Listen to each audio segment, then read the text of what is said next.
अलीज़े एक 6 साला लाल की एक छोटे से गांव में रहती थी जिसके चारों तरफ सरसब्ज खेतों और दोस्ताना पड़ोसी थे।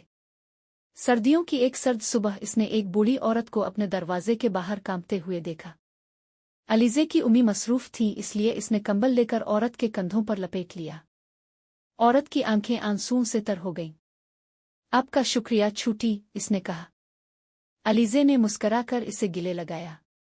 इस शाम अलीज़े ने अपनी माँ से पूछा, औरत इतनी सर्दी क्यों थी? इसकी माँ ने वजाहत की कि इस औरत का कोई खानदान नहीं है और वो गर्म कपड़ों का मुतहम्मिल नहीं है। अलीज़े ने मदद करने का फैसला किया। इसने अपने गैर इस्तेमाल शुदा खिलौने, कपड़े और किताबें इकट्ठी की और औरत के घर पहुंचा दे। औरत बहुत खुश थी। जैसे जैसे दिन गुजरते गए अलीज़े अक्सर इस औरत से मिलने जाती, छोटे छोटे तहाइफ लाती और उसकी कहानियां सुनती। अलीज़े जब भी आती इस औरत का चेहरा खुशी से चमक उठता।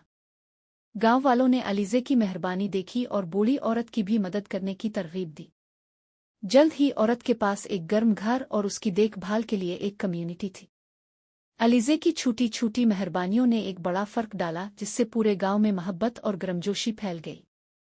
इसके मेहरबान दिल ने साबित किया कि हम में से सबसे छोटा भी बड़ा असर डाल सकता है।